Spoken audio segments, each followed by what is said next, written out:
first is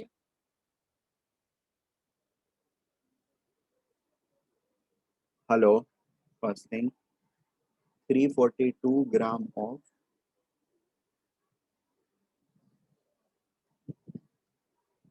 Al2SO4 whole thrice is dissolved in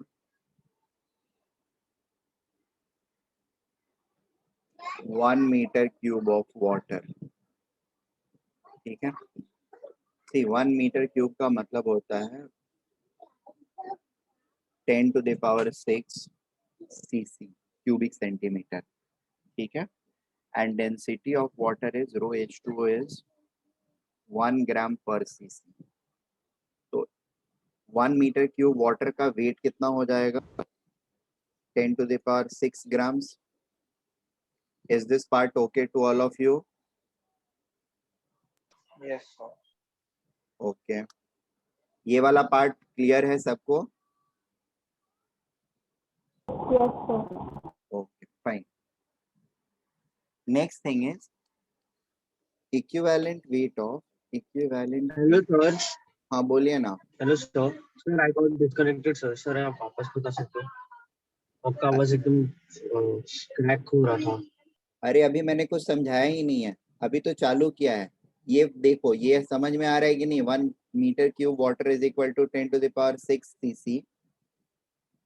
ठीक है, और डेंसिटी ये है, तो मास जो होगा that will become 10 to the power 6 grams. समझ में आया? कोई प्रॉब्लम है? सर बट 10⁻³ ग्राम्स आएगा ना? क्यों? सर क्योंकि मतलब कि हम ऐसा लेंगे कि density of H2 equals to 1 gram per cc equals to 1 kilogram पर 1 मीटर क्यूब. नहीं, क्योंकि अगर हमने 1000 किलोग्राम पर मीटर क्यूब. सर 1 ग्राम तो पर हम सीसी का मतलब 1000 kg पर मीटर क्यूब होता है. सर लेकिन अगर हम लोग ग्राम पर ml को कन्वर्ट करेंगे ग्राम तो पर फिर ml को हम लोग कन्वर्ट. हाँ बोलो बोलो बोलो. तो फिर ग्राम को 1000 लगे, उधर 1000 लगेगा. और फिर ml को लीटर में पहले करेंगे तो उसको 1000 लगेगा. और फिर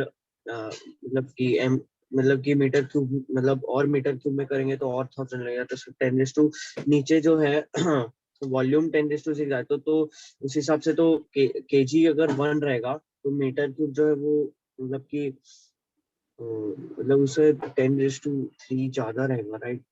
तो फिर सर उधर ऊपर 10⁻³ आना क्या चाहिए. कर रहे हो? ऐसे कन्वर्सन करते हैं, वो 10⁻³ है तो ये 10⁻³ ज्यादा रहेगा. Write नहीं it on मतलब मैंने paper. कन्वर्ट किया. Write it on paper and try to convert it and see what is happening. Okay sir. ठीक है, डेंसिटी क्या होता है? मास बाय वॉल्यूम होता है. 1 ग्राम पर सीसी दिया हुआ है, या तो वॉल्यूम इसका सीसी में कन्वर्ट कर लेंगे हम लोग, जो कि यहाँ पर किया गया है. नहीं करना है आपको, तो डेंसिटी को इसको किलोग्राम पर सीसी में कर लीजिए, पर मीटर क्यूब में कन्वर्ट कर लीजिए. उतना किलोग्राम हो जाएगा, और किलोग्राम को फिर ग्राम में करिएगा. whatever way you like, you can do that. Convert it and see if it is there, it is happening or not. ठीक है, बट मैं पहले समझा लेता हूँ, बाकी चीजें समझ लीजिए, उसके बाद उस एक्सरसाइज को करिएगा. Fine. 342 gram of Al2SO4 whole thrice को बेसिकली उसमें मैं मतलब सबसे पहले मुझे इक्विवेलेंट वेट निकालना है इसका, सो दैट मैं नंबर ऑफ इक्विवेलेंट्स इसमें निकाल पाऊँ. ठीक है, equivalent weight, molecular weight by n factor. Molecular weight is 342 by n factor is 6. So equivalent weight क्या हो जाएगा? EQ weight of Al2SO4 whole thrice is 342 by 6. ठीक है, अब नंबर ऑफ इक्विवेलेंट्स की बारी आती है. Number of equivalents of Al2SO4 whole thrice, this is equal to weight given upon equivalent weight that is equal to 342 divided by 342 divided by 6. This will become 6. Clear hai? So next statement is weight of calcium carbonate equivalent to 342 grams of Al2SO4 whole thrice, that is 6 equivalents, is equal to 6 into 50, where 50 is equivalent weight of calcium carbonate. Is this okay? So weight of calcium carbonate, which is equivalent to 6 equivalents, ठीक है, or which is same as 6 equivalents of calcium carbonate, is 300 grams. 300 grams of CaCO3. Now this much CaCO3 is dissolved in how many grams of water? So it is given that 300 grams of CaCO3 is dissolved in 10 to the power 6 grams of water. ठीक है? This means the ppm is 300 ppm.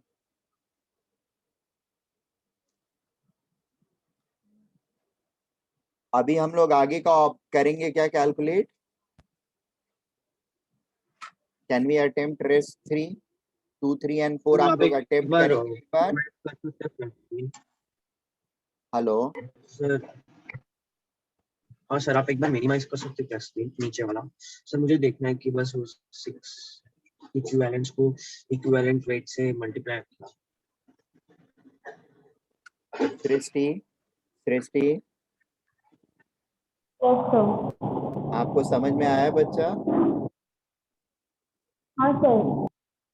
बाकी सारे question को attempt करेंगे आप? Sir उसको 10 to 6 cancel हो जाएगा ना?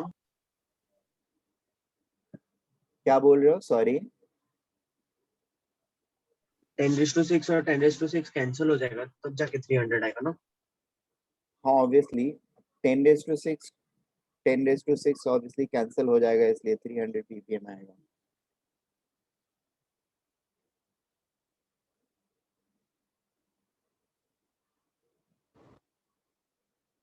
(300 grams by 10 to the power 6 grams into 10 to the power 6 is equal to 300.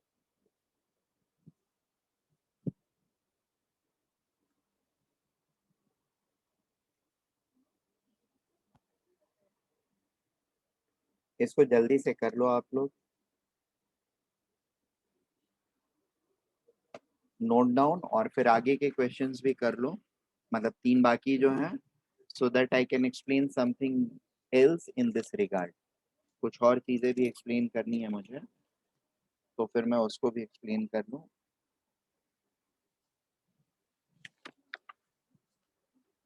ये होने के बाद 2 और छोटी चीजें रहेंगी. अब हार्डनेस वाली पूरी चीजें बताने के बाद there are going to be 2 more things. 2 छोटी छोटी चीजें हैं, वो मुझे बताना है. Then this chapter would conclude on part of theory. अब प्रॉब्लम सॉल्विंग सिर्फ रहेगा. हाँ बोलिए ना, कोई कुछ बोल रहा है? पार्ट्स पर मिलियन के जैसे, हाँ सर, कंसंट्रेशन टर्म्स में सर जैसे पार्ट्स पर मिलियन था सर, वैसा और एक था ना कुछ तो. कहाँ पे? सर कंसंट्रेशन टर्म्स में सर था temporary hardness. If hardness of water can be removed simply by boiling or heating it, then we refer that hardness as temporary hardness. Or how it is getting removed is, and this temporary hardness is predominantly because of the presence of magnesium bicarbonate and calcium bicarbonate. Why it is getting removed? The temporary hardness is getting removed. It's because it is primarily because like the bicarbonates, which are the root cause of temporary hardness, are getting decomposed into magnesium carbonate and calcium carbonate respectively. और इनकी tendency क्या होती है? इनकी tendency होती है कि ये प्रेसिपिटेट होते हैं, they do not remain as और do not remain in dissolved form. ठीक है, तो ये प्रेसिपिटेट होने की वजह से सेटल डाउन कर जाते हैं and we can like just filter them off, filter कर देंगे और पानी जो रहेगा that will come out.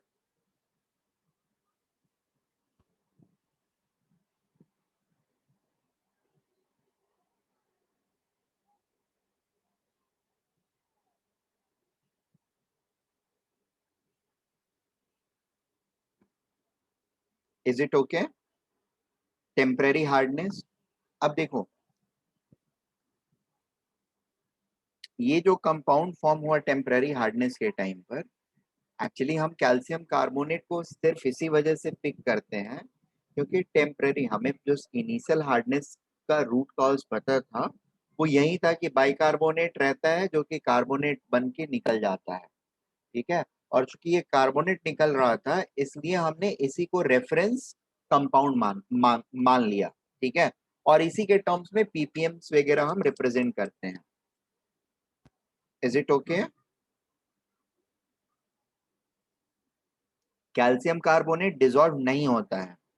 Calcium carbonate को हम क्यों रखे हुए हैं? क्योंकि this was I mean something जो हम लोगों को सबसे पहली बार, मतलब ऐसे समझो एक्सपेरिमेंट कर रहे थे, हार्ड वाटर को देख रहे थे, हीट किया, the compound we got was accidentally calcium carbonate and इसके टर्म्स में हमने इसको एक्सरसाइज करना, सॉरी रिप्रेजेंट करना चालू किया पीपीएम, इसके पीपीएम्स के टर्म में. ठीक है, तो कोई भी अदर सॉल्ट्स डिसॉल्व होते हैं उन सबका equivalent number of equivalent dissolve कितने हैं ये निकाल करके equivalent weight of calcium carbonate से मल्टीप्लाई करके वेट ऑफ कैल्शियम कार्बोनेट और वो कितना पार्ट्स है of the total water which is there, उसके टर्म्स में हम फिर हार्डनेस को डिपिक्ट करते हैं. और in case Why of, not MgCO3? Sorry, So why don't we use MgCO3? there is no reason for it, we had to pick one, we picked calcium carbonate. ठीक है, अब इसमें एप्लीकेटिव क्वेश्चंस ये हो सकते हैं कि instead of picking calcium carbonate they can change with it with any other compound. ठीक है, जैसे मान लो कैल्शियम कार्बोनेट ना होकर के कैल्शियम सल्फेट आ जाए और वो ये बोले कि the in a new system the hardness of water is being represented in terms of parts per millions of calcium sulfate equivalents. ठीक है, कैल्शियम सल्फेट का कितना पार्ट्स पर मिलियन है किसी भी वाटर में डिसॉल्व, उसके थ्रू अगर हम रिप्रेजेंट कर रहे हैं तो जैसे पिछले क्वेश्चन में हमारा 10 वैल्यू आया था, 10 इक्विवेलेंट, एंड फिर कैलकुलेट किया हमने तो 125 ppm आया कार्बोनेट का, कैल्शियम कार्बोनेट का. मान लो कैल्शियम कार्बोनेट मेरा रेफरेंस कंपाउंड ना हो करके कैल्शियम सल्फेट होता, कैल्शियम सल्फेट, ठीक है ना, तो फिर हमारा पीपीएम्स क्या हो जाता? It is simple, calcium carbonate का इक्विवेलेंट वेट हटा करके हम यहाँ पर कैल्शियम सल्फेट का इक्विवेलेंट वेट लिख लेंगे. Calcium sulfate, sulfate is 96, calcium is 40, 136 by 2 is 68. So instead of multiplying it by 50, we would have multiplied it by 68. It would have been 680. 680 by 4 is 170. So instead of 125, the ppms would have been 170. Is it okay? बात समझ में आई? Yes, sir. What about others? Understood, sir. Okay. So या फिर कोई भी और reference compound मिल सकता है आपको और उसके टर्म्स में पीपीएम पूछा जा सकता है हार्डनेस ऑफ वाटर को एक्सप्रेस करने के लिए. फाइन. ओके, ये होने के बाद ओके, टेम्परेरी हार्डनेस हो गया और टेम्परेरी हार्डनेस के बाद फिर परमानेंट हार्डनेस होता है हमारा. परमानेंट हार्डनेस के अंदर में परमानेंट हार्डनेस ये परमानेंट इसको इसीलिए बोलते हैं, परमानेंट कुछ भी नहीं होता है, बट परमानेंट इसको इसलिए बोलते हैं क्योंकि ये बॉइलिंग से नहीं जाता है। This hardness this hardness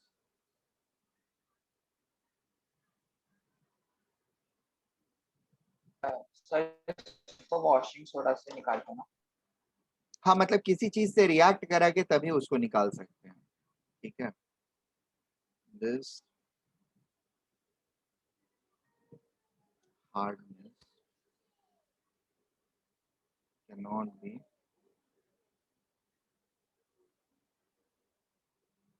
removed simply by heating, ठीक है। This is because of I mean और परमानेंट परमा फिर इसमें किसी सोडियम के किसी कॉम्प्लेक्स कंपाउंड से रिएक्ट करवा के कैल्शियम या magnesium there are many ways, बता देता हूँ। Permanent hardness is due to dissolved chlorides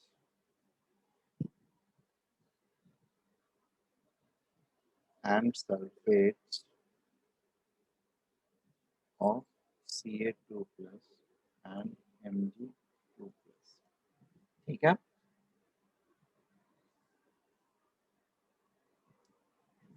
next one, okay.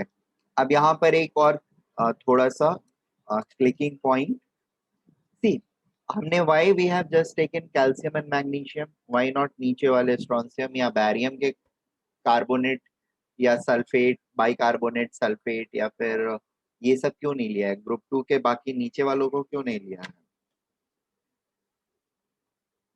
Is it just because of our own whims and fancies, या फिर there is a reason? There is definitely some reason. The reason is a reactivity of,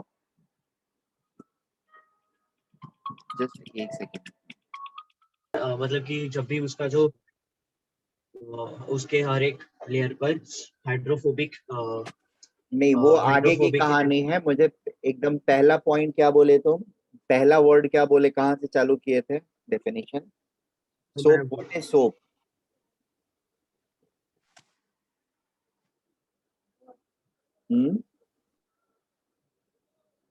कोई भी define कर सकता है, it's not like कि उसी को करना है।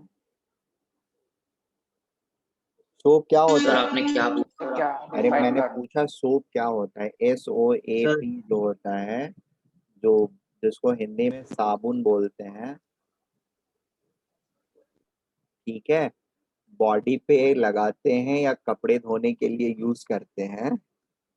How do you chemically define it, या साइंस में हम उसको डिफाइन कैसे करते हैं? What is soap? Sir, it is a it is basic in nature lubricant. it is a Sir, it is substance a which is basic lubricant. in nature basic in nature और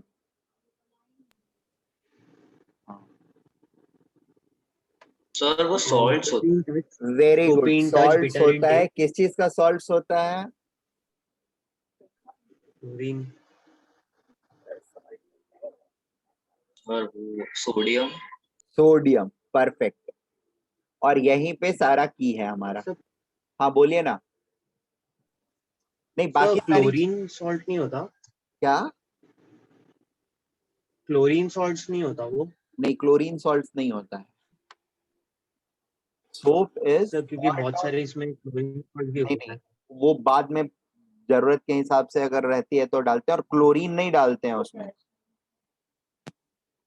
glycerine वगैरह डालते हैं as additive, ठीक है।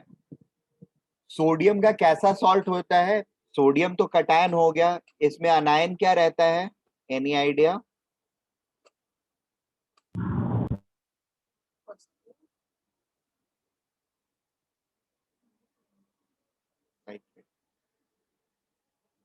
Hydroxide sir, नहीं, hydroxide से salt कैसे होगा? हाइड्रोक्साइड से तो बेस बन जाएगा ना।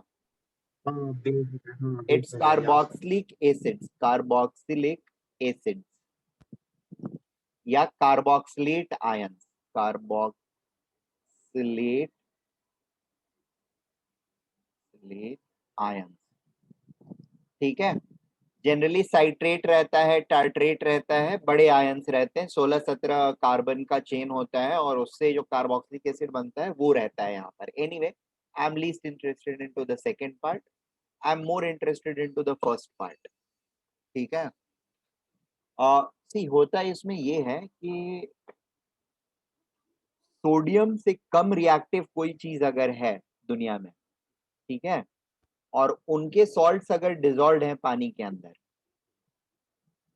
और वो डिजोल्व किन के साथ है, ऑब्वियसली क्लोराइड के साथ रहेगा, सल्फाइड के साथ रहेगा, सल्फेट के साथ रहेगा, कार्बोनेट भी रह सकता है, कुछ भी रह सकता है।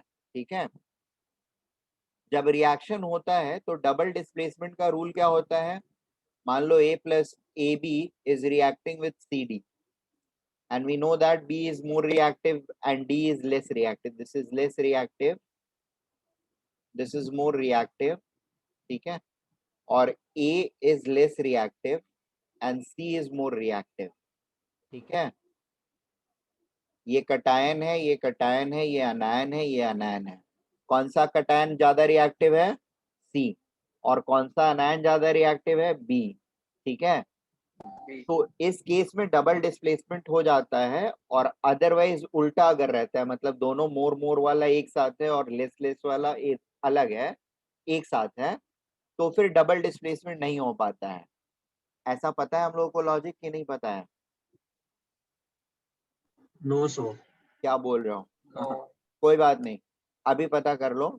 CuSO4 और मतलब समझो CuSO4 है एंड जिंक कार्बोनेट है, तो इसके बीच में रिएक्शन हो जाएगा, CuCO3 बन जाएगा और ZnSO4 बन जाएगा, क्योंकि ये अनायन ज्यादा एक्टिव है और ये कटायन ज्यादा एक्टिव है।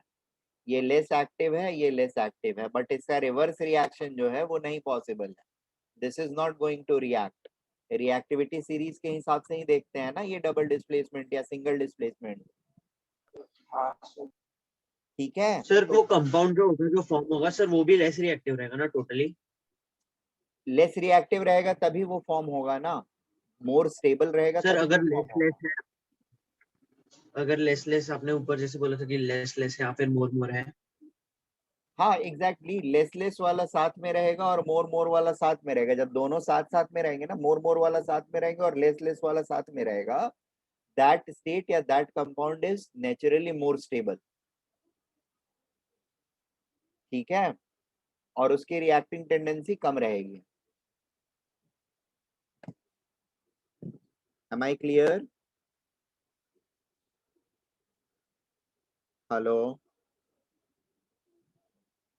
Yes, sir. Yes, sir.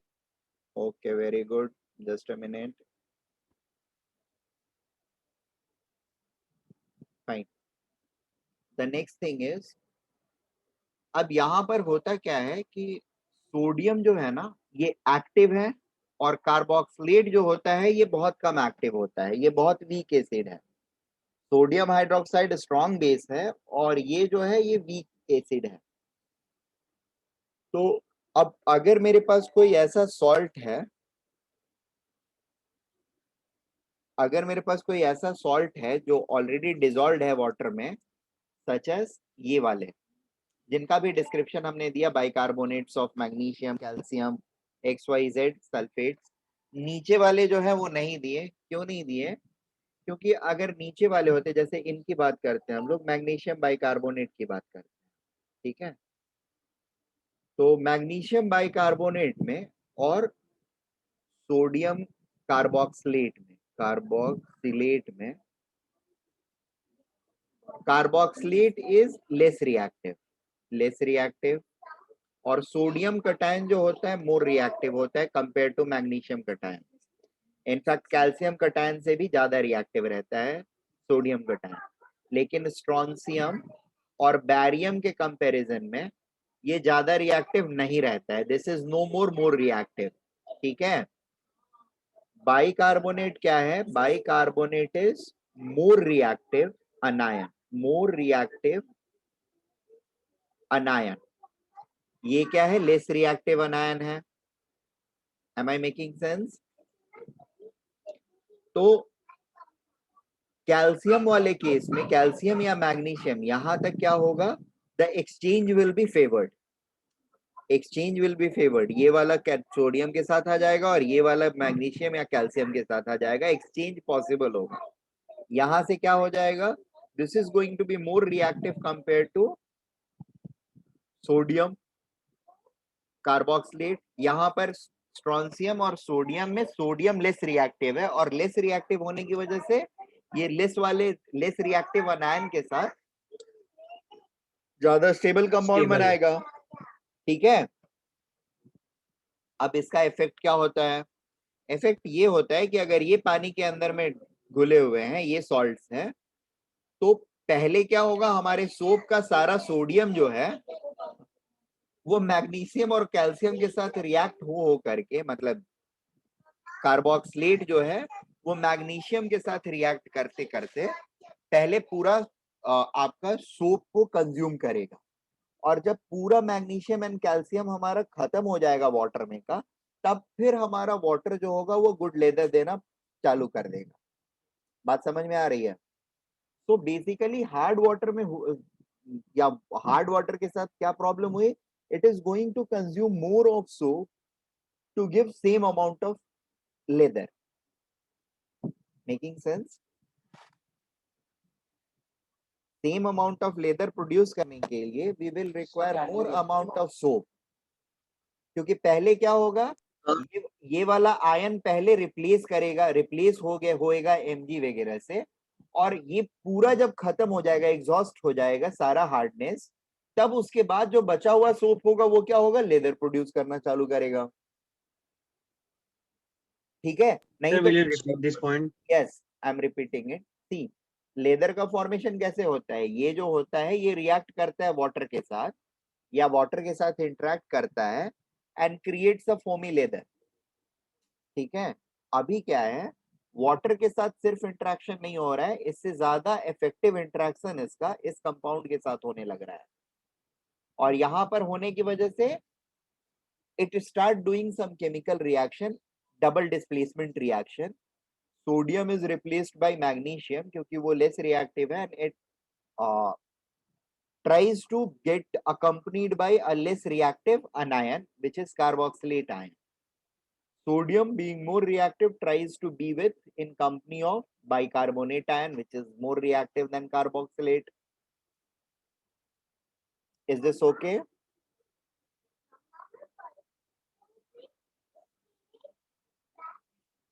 Sir मतलब ये है ना कि कार्बोक्स मतलब कि जिस टाइम पर लेदर फॉर्म होना चाहिए था तब NaMgHCO3 या फिर CaHCO3 ट्वाइस के साथ रिएक्ट कर रहा होता है, और जब वो पूरा रिएक्ट हो जाता है तब लेदर फॉर्म होना चालू होता है। बिल्कुल, crux of the matter is that only. ठीक है, सर ये सिर्फ Na रिएक्ट हो रहा है ना, केमिकल रिएक्शन हो रहा है ना इसके साथ? और किसका करोगे, मतलब इसमें अगर कर रहे हो तो सारे के सारे पार्टिसिपेट कर रहे हैं। हाँ सर समझा। मतलब सिर्फ एने सर। कैसे करेगा, एने भी करेगा, और कार्बोक्सिलिक फिर नीचे वाले केस में क्या होगा, क्या क्या स्ट्रोंशियम के केस में? स्ट्रोंसियम के केस में स्ट्रोंसियम जो होता है वो ज्यादा रिएक्टिव होता है कंपेयर टू सोडियम। तो सोडियम कार्बोक्सिलेट के साथ में अगर है तो वो कार्बोक्सिलेट के साथ में ही रहेगा, ये एज अ इंटरफेयरिंग रिएक्शन काम नहीं करेगा, डबल डिस्प्लेसमेंट नहीं होगा। और ये अगर स्ट्रोंसियम का सॉल्ट है डिसॉल्व, तो सोडियम का जो सोप होगा that is still going to give a good lather. Yes sir. Okay Sir, वो strontium is in the salt form. That's why it is not directly reacting with Na, as it is stable more with its own salt, right?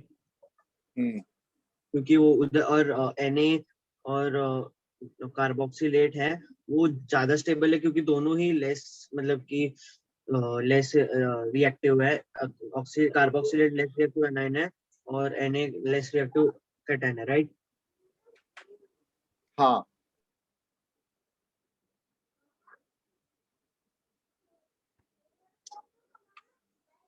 Okay, any further doubts? Sir बोलिए। हाँ sir, ये sodium strontium और barium से less reactive, तो फिर इसका slope good leather produce करेगा। देते और रहेगा। सोडियम Mg और कैल्शियम से ज्यादा रिएक्टिव है, तो फिर सर तो फिर इसके अंदर मतलब कम लेदर प्रोड्यूस होगा, क्योंकि हम ये लेदर प्रोड्यूस react नहीं, कर रहा है। लेदर प्रोड्यूस ही नहीं होगा, पहले सोडियम इनके साथ रिएक्ट करेगा, इनको पूरा खत्म करेगा, मतलब मैग्नीशियम को रिप्लेस कर देगा। तो तब तक सोप जो है मेरा वो एक्चुअली रिएक्शन में पार्टिसिपेट, केमिकल रिएक्शन करता रहेगा, कार्बोक्सिलेट मैग्नीशियम के साथ और सोडियम बाइकार्बोनेट के साथ रिएक्ट करके, और दोनों प्रोडक्ट्स बनाते रहेंगे, अपना रिएक्शन होता रहेगा। इसमें सोप जो है मेरा वो कंज्यूम होता जाएगा। जब ये पूरी तरह से खत्म हो जाएंगे, उसके बाद हमारा वाटर जो है वो क्या हो गया, क्लीन वाटर हो गया। अब हमारा सोप जो है वो लेदर प्रोड्यूस करना चालू करेगा हैप्पीली। सर अगर पानी में बिल्कुल भी Ca2+ मतलब जो भी सॉल्ट है, कैल्शियम और मैग्नीशियम का ये नहीं है, तो फिर वो सर भाग ये पड़ेगा सोडियम नहीं। मैग्नीशियम और कैल्शियम के साथ रिएक्ट कर रहा है ना, तो सर हाँ बोलिए।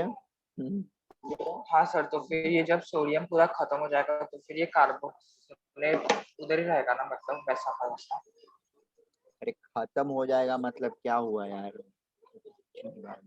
ये दोनों रिएक्ट करेगा तो it will form sodium bicarbonate and magnesium carboxylate, Mg carboxylate.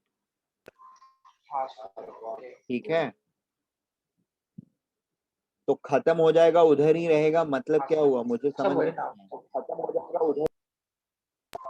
Sir नहीं मतलब सर मुझे लगा कि ये आप बोल रहे हो कि सोडियम मैग्नीशियम के साथ रिएक्ट हो सर।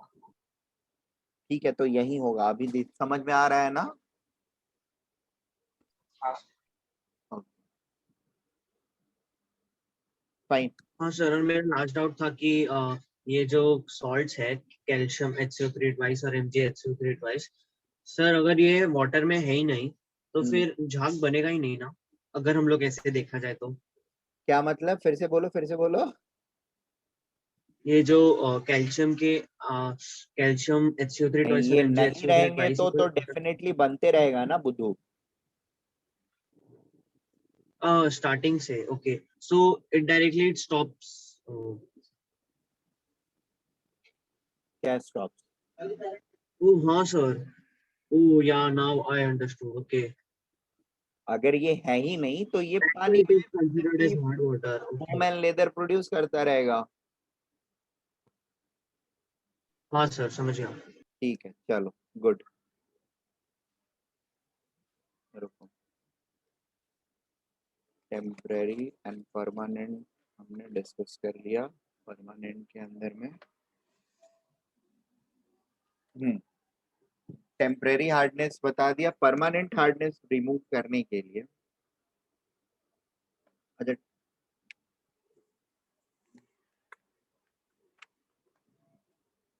अच्छा, हीटिंग के अलावा ना टेम्परेरी हार्डनेस को रिमूव करने के लिए एक और तरीका होता है, there is something called as Clark's method. पहला इज हीटिंग एंड दूसरा is Clark's method.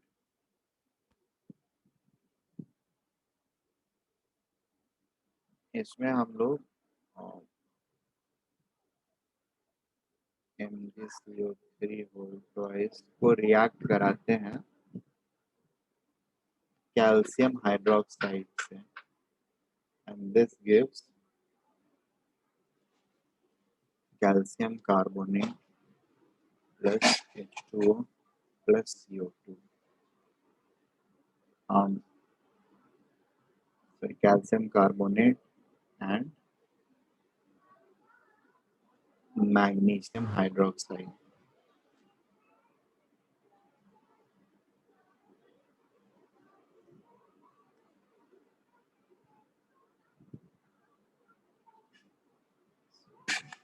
Two calcium carbonate, magnesium hydroxide, and plus a molecule of water as well. Calcium hydroxide रहता है, एक second. Hardness क्या है? The processes to remove permanent hardness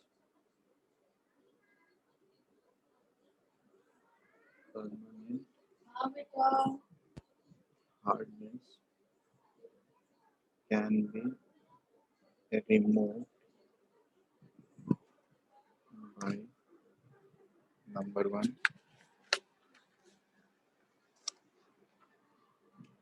treatment with washing soda,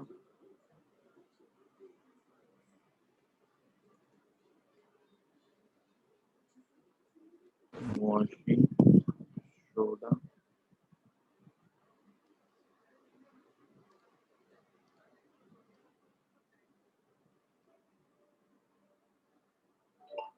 and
second is Calgon's method.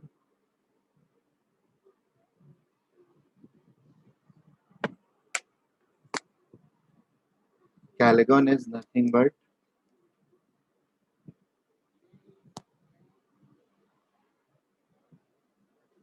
sodium hexametaphosphate. So the formula is something like this: Na2, Na4, PO3, 6.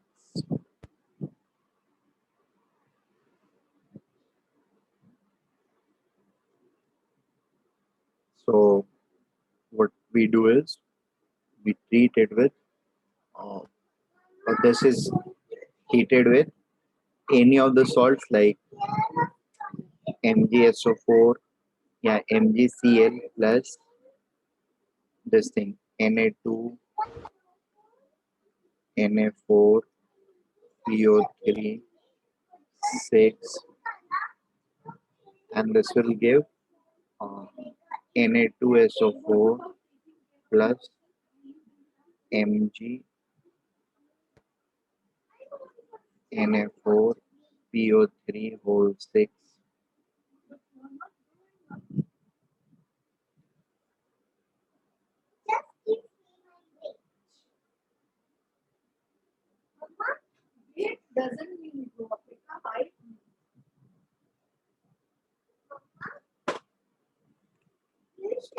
ठीक है, and thus they are removed.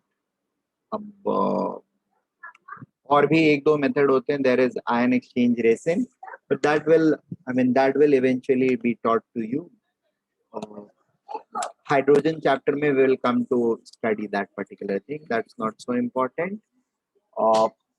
Primarily ये दो चीजें use होती हैं. और भी है एडवांस मेथड्स, बट ठीक है, उनको अभी पढ़ने की कुछ ज्यादा जरूरत नहीं है हमें. ठीक है ना? So can you show the first? हाँ, sure. So the first thing which is there is कि हार्डनेस ऑफ वाटर होता क्या है, नंबर वन. और दूसरी चीज how they are remove, what causes them and how are they remove. So ये सारे आइडियाज हमको आ गए. अब थोड़ा सा मैं इसके टाइट्रेशन यानी ईडीटीए के साथ जो टाइट्रेशन करते हैं ना हम, उसका डिटेल्स मैं बता देता हूँ आप लोगों को, विच इज हेल्पफुल.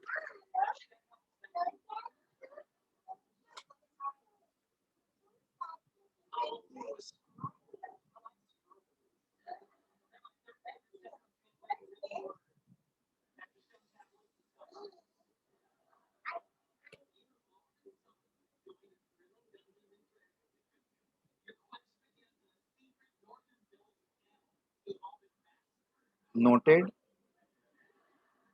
सर हाँ। नो लास्ट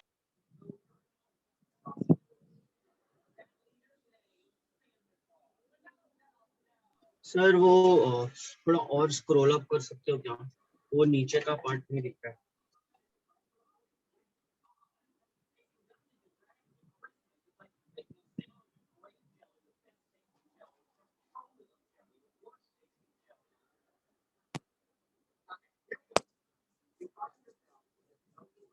और सर 10H2O भी रहता ना क्या हुआ?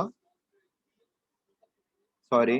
सर, ये वॉशिंग सोडा के अंदर फॉस्फोरस क्रिस्टलाइजेशन भी रहता है ना 10H2O। नहीं समझा, फिर से बोलो। सर Na2CO3.10H2O रहता है ना। हाँ तो रहने दो ना, उससे क्या फर्क पड़ेगा? सर वो 10H2O पानी में डालने के बाद अलग से नहीं रहता है।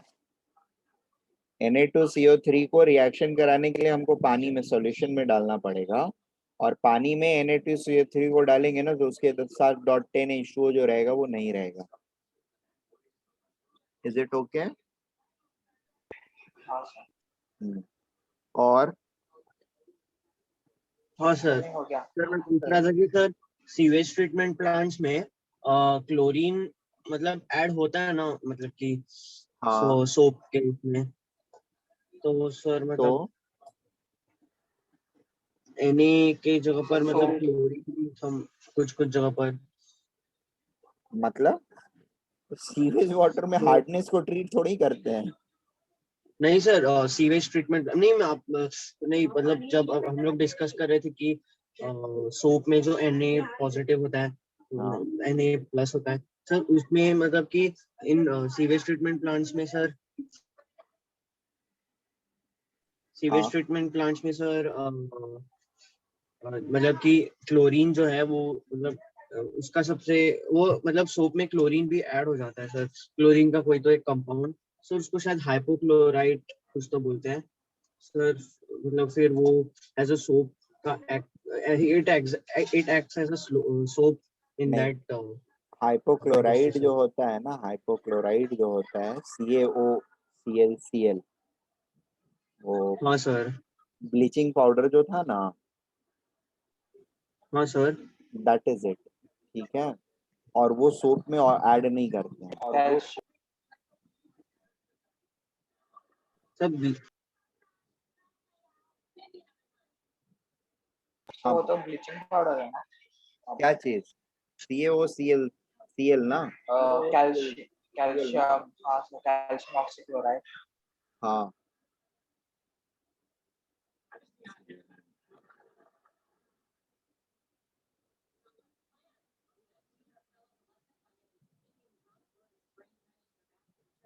Calcium oxychloride, calcium hypochloride,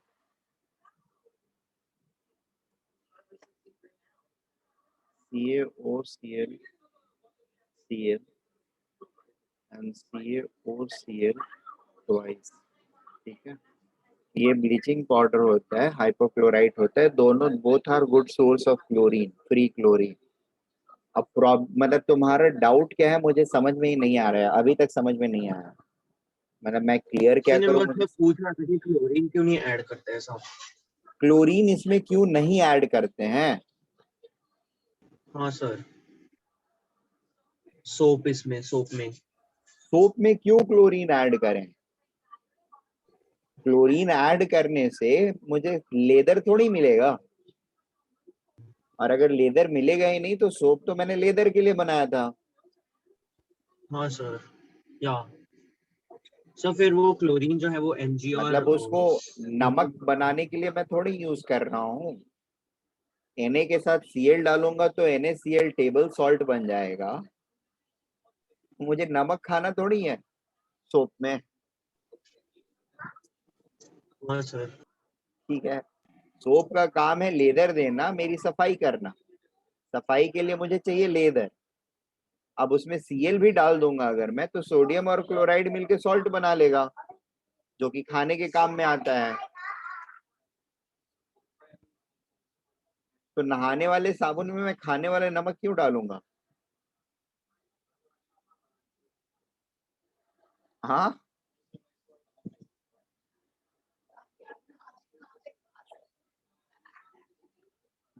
why do we put this?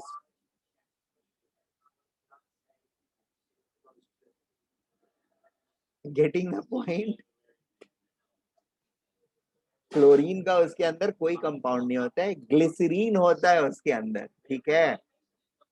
Softness के लिए, आई मीन स्किन के सॉफ्टनेस के लिए, ड्राइनेस ना क्रिएट हो, क्योंकि देखो ये कार्बोनेट्स, बाइकार्बोनेट, सोडियम आयन वगैरह जो है ना, या ये कार्बोक्सिलेट भी जो है, ये अगर जनरली हम स्किन के ऊपर घसते हैं ना, तो जब तक पानी के साथ है ठीक है, बट पानी खत्म होने के बाद ये एक्चुअली स्किन से थोड़ा मॉइस्चर कंटेंट जो होता है ना, वो भी एब्जॉर्ब करता है।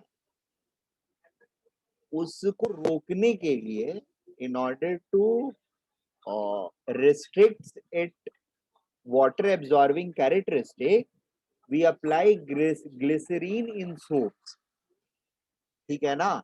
जितने भी एडवांस और अच्छे वाले सोप होते हैं, मेजरली जो हम लोग बेदिंग सोप्स यूज करते हैं, they have good glycerine content. जबकि कपड़े धोने वाले साबुन जो होते हैं ना, detergent bars, Rin supreme and XYZ, they do not have any such thing, ठीक है। उनमें ये तुम्हारा ग्लिसरीन नहीं मिला हुआ होता है, दे आर प्योर साइट्रेट्स और टाइट्रेट्स ऑफ सोडियम। हाँ, उसमें थोड़ा सा क्लिनसिंग एजेंट हम डिफरेंट डिफरेंट में डिफरेंट डिफरेंट लेवल्स के डालते हैं। उसमें थोड़ा सा ये ब्लीचिंग वाले जो चीजें तुम बोल रहे हो ना, ये भी बहुत स्लाइटली, बट ये ब्लीचर नहीं यूज करते हम उसमें भी। इसको एक्टिवेट करने के लिए ये मतलब प्रॉब्लमेटिक रिएक्शन रहता है। इसका रिएक्शन जो होता है ये प्रॉब्लमेटिक होता है, ये कभी भी सोप में हम यूज नहीं करते हैं।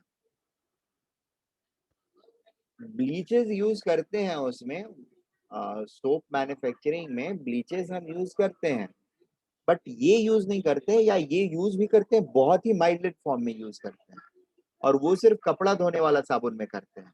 वो भी सारे ब्रांड्स में नहीं होता है, बहुत लिमिटेड ब्रांड्स में होता है।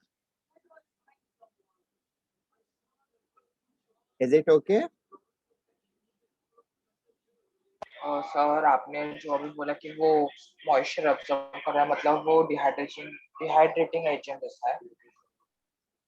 हाँ, to a limited extent yes, they are dehydrating agents, no doubt about it. Soaps and sir detergents, थोड़ा स्क्रॉल अप करो ना। both of them are dehydrating agents.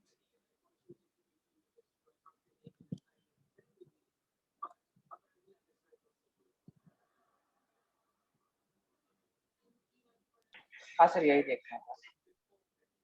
देख लिया आपने? नीचे जाऊं? सर 2 मिनट सर, ये लास्ट वर्ड लिखना है।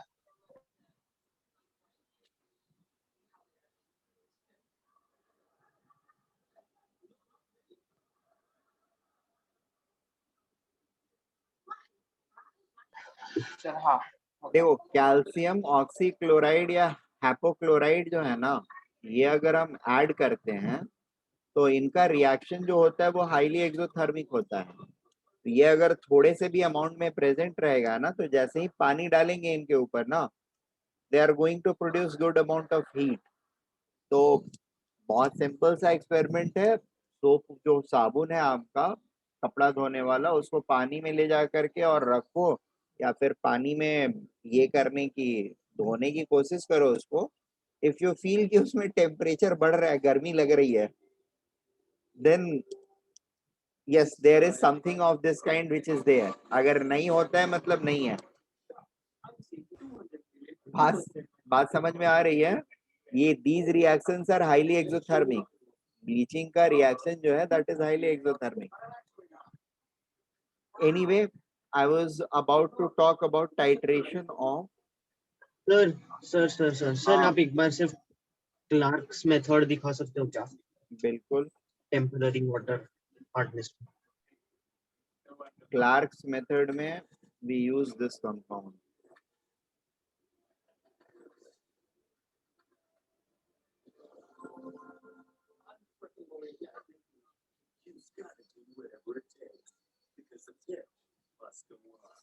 Okay, sudden.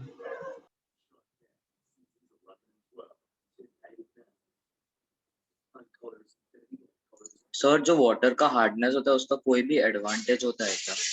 नहीं, डिसएडवांटेजेस होता है। सर बट उसका न्यूक्लियर कहीं पे तो न्यूक्लियर टेस्टिंग में कहीं वहाँ कहीं वो हार्ड वाटर यूज होता है ना सर? मैंने हार्ड देखा। वाटर नहीं, हेवी वाटर यूज होता है। सर हार्ड वाटर नहीं यूज होता? नहीं, heavy heavy water water and है। Hard water are different things. Heavy water is D2O, ठीक है, और ये न्यूट्रॉन एब्जॉर्बर या ड्यूटन डी एक्सेलरेटर, एब्जॉर्बर और न्यूट्रॉन डी एक्सेलरेटर, एक्सेलरेटर के तरह यूज करते हैं हम इसको। And this is not hard water.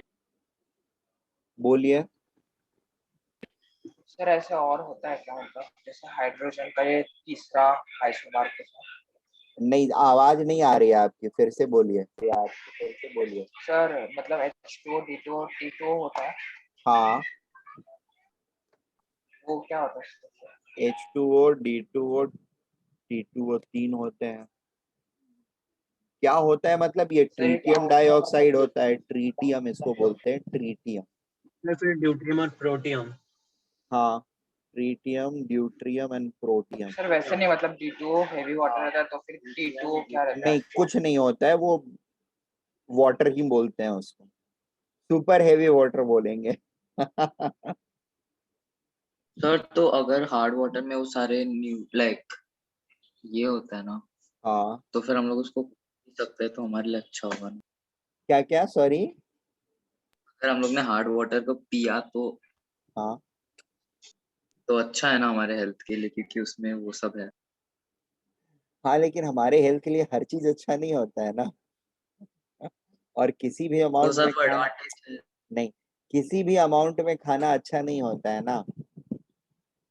Up to a like reliable level of intake of magnesium, calcium, potassium, they are good, ठीक है। बट एक लेवल के ऊपर अगर आप ले रहे हो इन आयंस को, that is very very bad, ठीक है। न्यूरोलॉजिकल डिसऑर्डर्स क्रिएट हो जाते हैं। It's a very common practice. Potassium का बहुत हाई कंसेंट्रेशन कर देंगे अगर बॉडी में ना, तो मतलब जैसे जैसे इंक्रीज होगा वैसे वैसे उसका रिपरकशंस अलग अलग है। Even heart attack, like double या ट्रिपल पोटेशियम कंसंट्रेशन हो जाता है नॉर्मल लेवल के, तो heart attack become a very normal phenomena for that body, ठीक है। तो बहुत सारे आफ्टर इफेक्ट इनके होने लगते हैं, बहुत सारे। आयंस अप्रोप्रिएट क्वांटिटी में बॉडी के अंदर में होना is very mandatory, but at the same time ions का एक्सेस होना हमारे बॉडी में, that's extremely dangerous. Deficiency less dangerous होती है, हाई मतलब what should I say, excess is more dangerous. Is it okay? Yes तो और बताओ, और कुछ है डाउट आप लोग का इसके रिगार्डिंग? No sir. सर इन तीनों का टेक्सचर सेम होता है, H2O D2 और T2 का? टेक्सचर का मतलब क्या हुआ तुम्हारा? व्हाट डू यू मतलब मीन बाय वाटर जैसा टेक्सचर? होता है क्या? हाँ बिल्कुल, सारे मतलब हम लोग। सारे ट्रांसपेरेंट ही होते हैं, कलरफुल नहीं होता है कोई भी। अच्छा। They are not coloured water, they are all transparent. हाँ sir. Any other doubt? Sir can we consume them? हाँ, sorry. Can we consume them? हाँ, वी कैन कंज्यूम देम। ये थोड़ा सा रेडियो एक्टिव होता है, इसलिए इसको अवॉइड करते हैं हम लोग। और इसको अगर कंज्यूम करोगे आप, तो आपके बॉडी रिएक्शंस जो होंगे वो स्लो हो जाते हैं।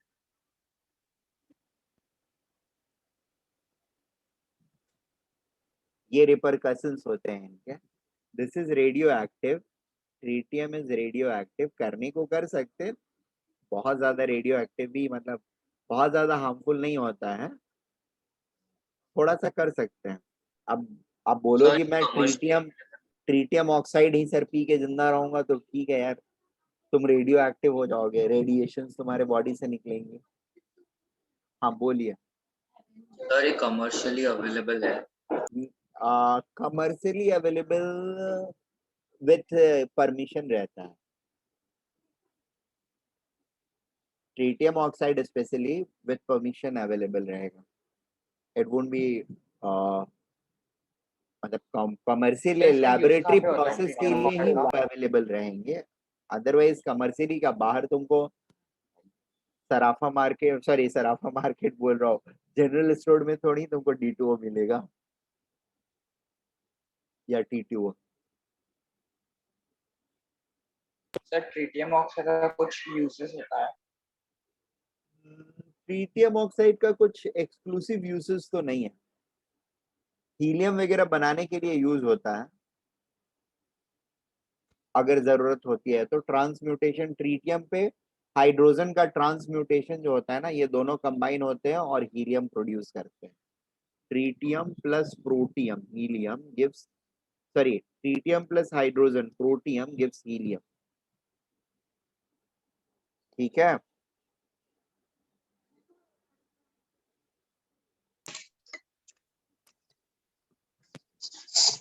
एनी अदर डाउट और क्वेरी और इंक्विजिटिवनेस?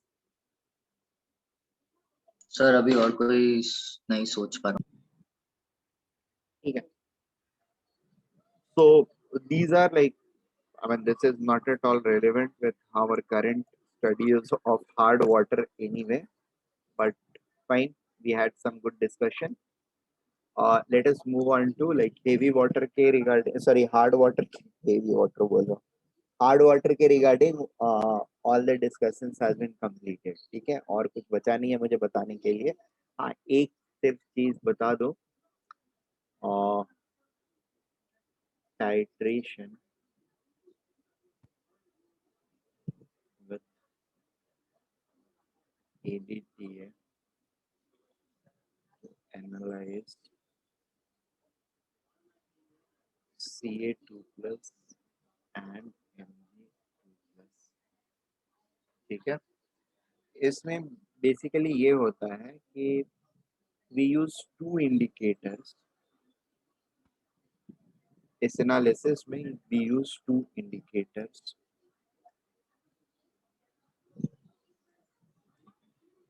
पहला इंडिकेटर जो होता है वो होता है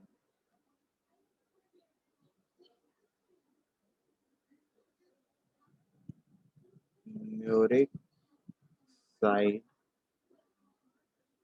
इंडिकेटर। म्यूरिक साइड इंडिकेटर के अंदर में it indicates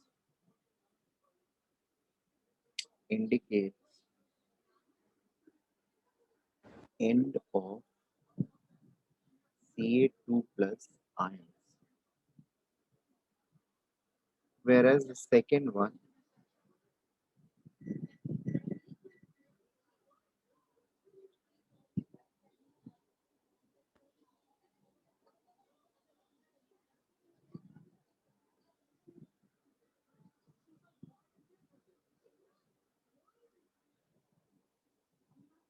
Aereo T indicator. This indicates end of both Ca2 plus and Mg2 plus ions।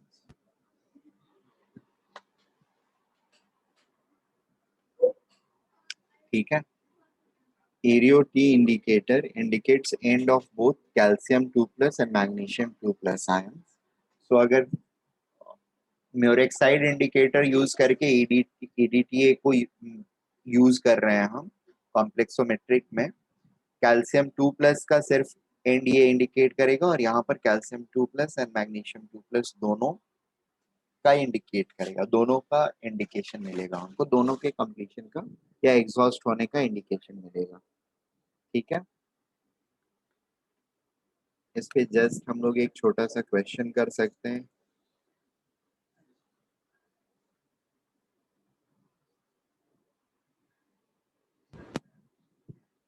Then ml of Sir, can you repeat the which one? said now? Which one? Sir, देखो कुछ भी जिसको यहाँ पे जो indicator लिखा हुआ है बस यही है इंफॉर्मेशन। म्यूरिक साइड इंडिकेटर, एरियो टी इंडिकेटर। म्यूरिक साइड से सिर्फ कैल्शियम आयन का एंड ऑफ कैल्शियम आयन, और इसमें end of both calcium and magnesium both ions का एंड जो होता है वो इंडिकेट होता है। ठीक है, दो इंडिकेटर्स यूज करते हैं, पहले वाले से सिर्फ कैल्शियम आयंस का एंड इंडिकेट होता है, दूसरे वाले से कैल्शियम एंड मैग्नीशियम दोनों का एंड इंडिकेट होता है। 10 ml of tap water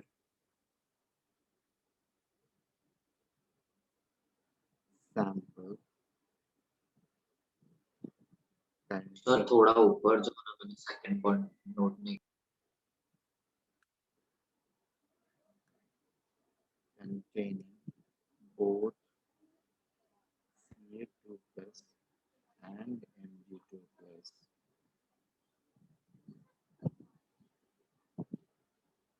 ion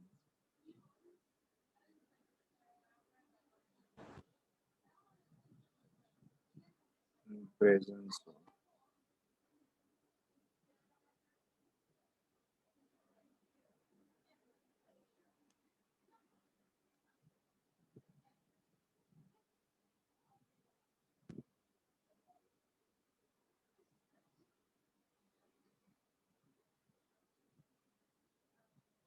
is buffered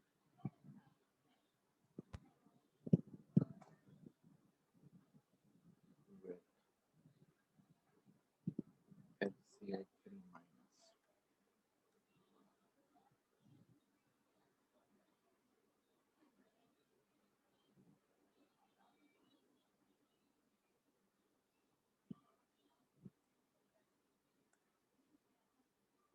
Estimation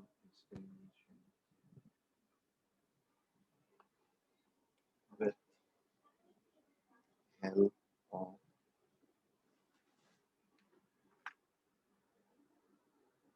EDTA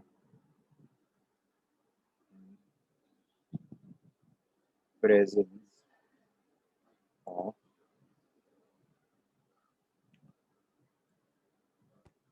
Noric side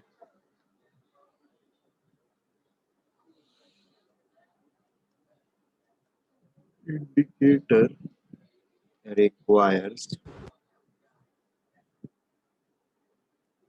7.5 ml of 0.01 molar EDTA,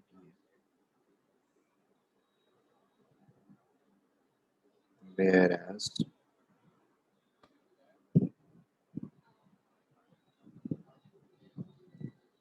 with ARIO-T indicator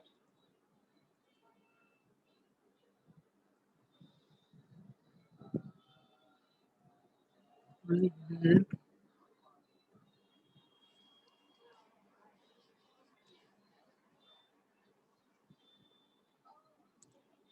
13 ml of 0.01 molar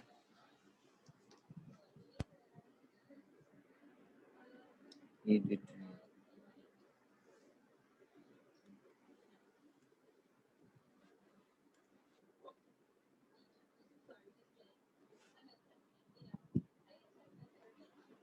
If 100 ml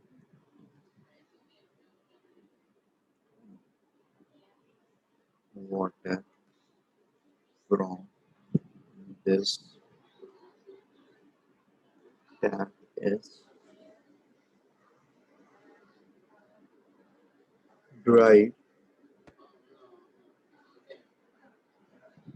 How much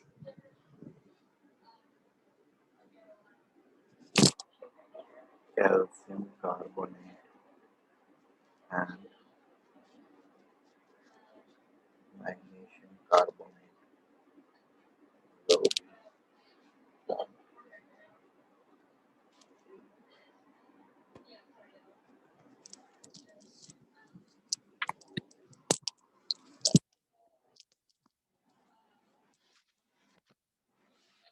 hello.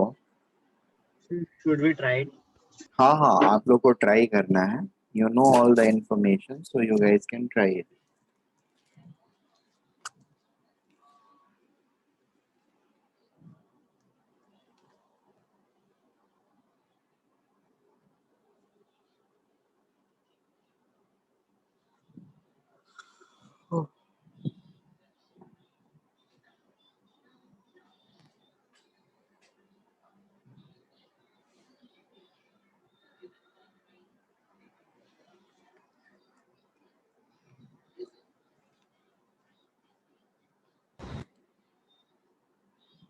Sir, buffered का मतलब That's useless is for you.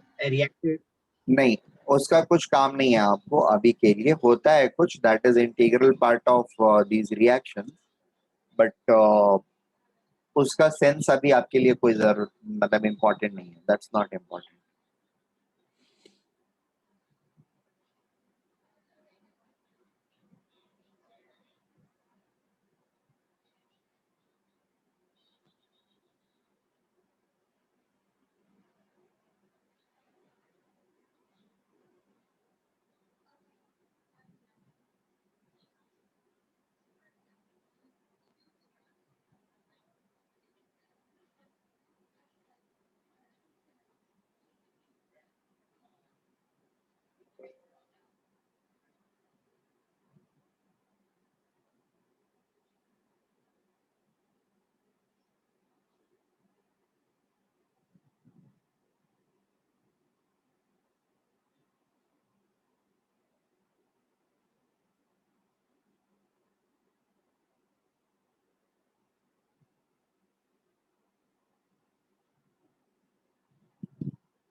See, uh,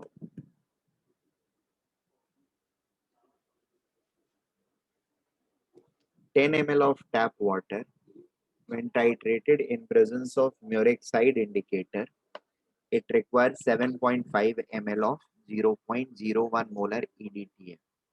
Now we know that EDTA and Ca2 plus or Mg2 plus reacts with EDTA in stoichiometry of 1:1. ठीक है? As both has n factor of n factor is equal to 2 और यहाँ पर भी n factor 2 होता है. So the amount of Ca2 plus present, कि म्यूरिक oxide सिर्फ Ca2 plus का एंड पॉइंट देता है. The amount of Ca2 plus present is simply going to be same as the number of moles of EDTA which has been used. EDTA used is equal to 7.5 into 0.01 molar. That gives us 7.5 into 0.01 millimoles in 10 ml of tap water. Therefore, in 100 ml of tap water, in 100 ml of tap water,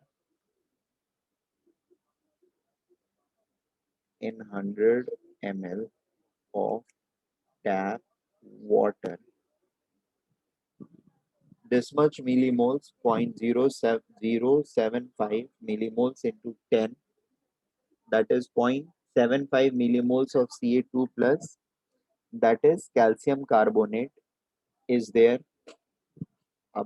इससे actually if I want to calculate weight of CaCO3, that is going to be equal to number of moles, that is 0.75 into 10 to the power minus 3 into 100 grams, the molecular weight of calcium carbonate, which is equal to 0.075 grams.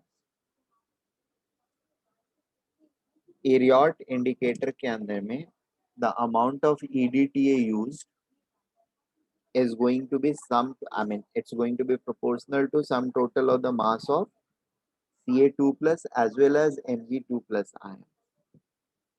And in this case, it required 13 ml of EDTA, 0.01 molar, which is equal to 0.13 millimoles. 13 milliliter into 0.01 molar makes it 0.13 millimoles in 10 ml of tap water. So in 100 ml of tap water, it is going to be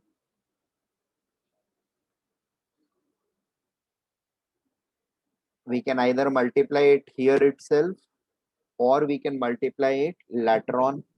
So I decided to do it later on. I just said that millimoles of calcium 2 plus and magnesium 2 plus is 0.13 millimoles, and millimoles therefore, and millimoles of calcium 2 plus in 10 ml of water is 0.075.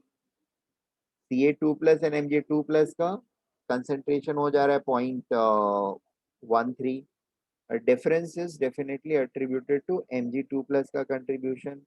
So millimoles of Mg2 plus is equal to 0.055 in 10 liters of 10 milliliters of tap water.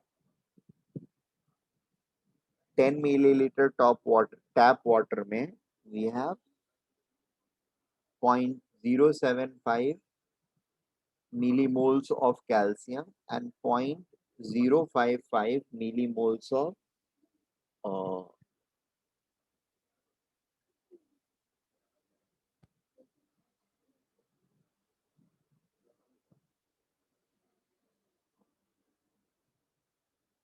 now further Ca plus Mg2 plus in 10 ml is 0.13 and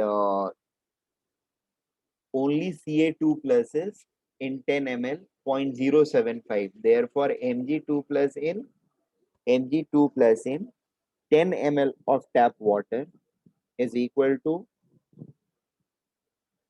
0.13 minus 0.075, that is 0.055 millimoles in 10 ml of tap water.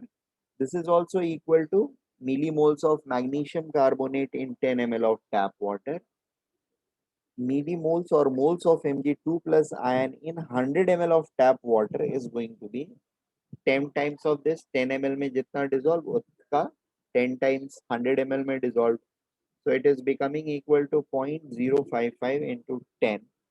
That is equal to 0.55 millimoles.